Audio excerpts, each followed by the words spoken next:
COVID-19 pandemic has also hurt foreign businesses operating in the country. Now that a recovery is underway, will we see foreign investors setting up shop in the Philippines?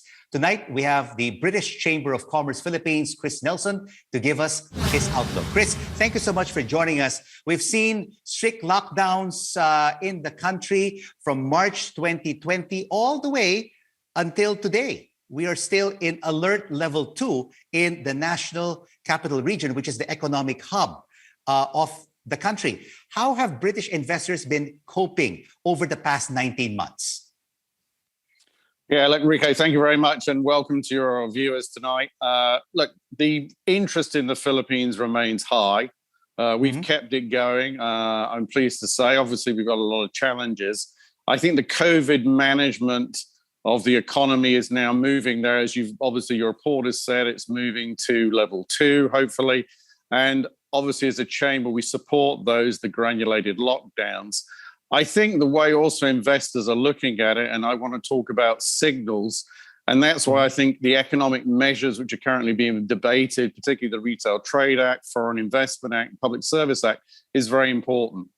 So overall, it's been challenging. We're pleased to say our members have stayed. What they're looking for, of course, is that the economy will continue to reopen, and also that those measures that I've referred to, starting with the Retail Trade Act, will be passed very shortly. All right. Economic reforms and changes were some of the key economic priorities of President Duterte in his last State of the Nation address before he steps down in 2022. How soon do you think will these measures be passed? Could it be before the end of his term? Could it be by the end of the year? Well, look, we're very confident with regard to the Retail Trade Act. That's already passed the bicameral. Our understanding is it's now waiting for the signatures of the Senate President and also the House Speaker. That then will move the enrolled bill to the presidential office for signature by President Duterte. Of course, this is a certified urgent bill. The next one, which is the Foreign Investment Act, we think that's close to it. And finally is the Public Service Act. So I do think that definitely the Retail Trade Act, and that would be a great signal and a great opportunity for us to herald that, which we will do in the UK. So certainly we see a lot of progress with Retail Trade Act, Investment Act, and we'd like to see the Public Service Act. It can all be done, and we would urge Congress, obviously, and everybody to work together to get it done.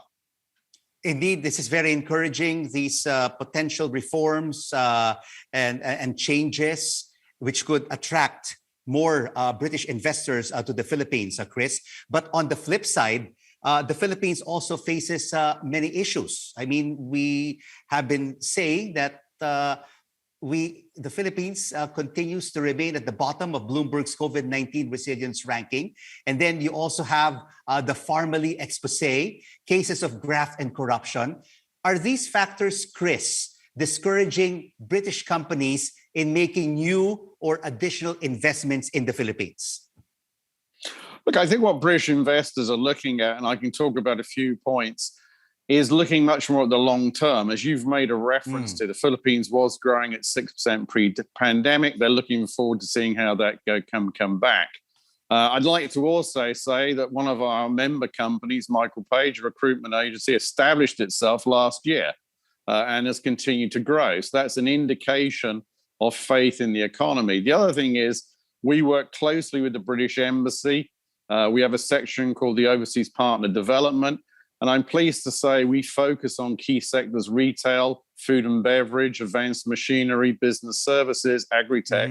And we're pleased to say we've actually even managed to sign companies up. And one of those in advanced machinery has already found a partner, is starting doing business, which we've secured this year.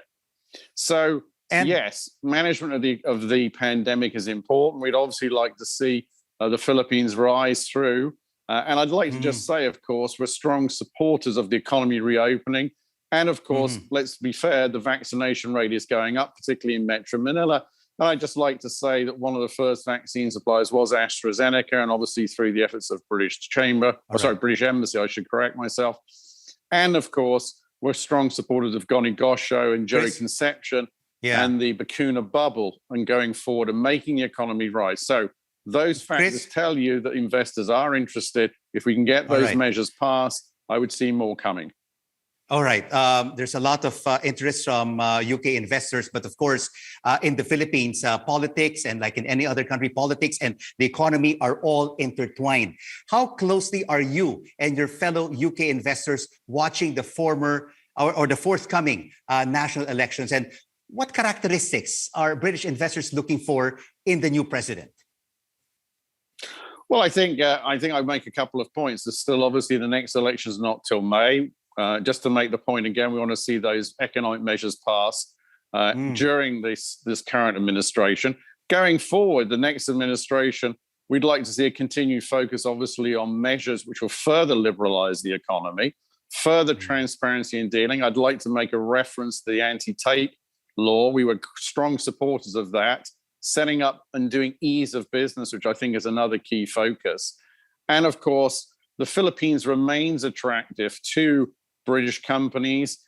First of all, first because of your very talented population here, and it's very dynamic. So if we can get those measures in and continue to see investments in infrastructure, and also, as I said, doing ease of business, that I think is what the investors are looking for from the next administration.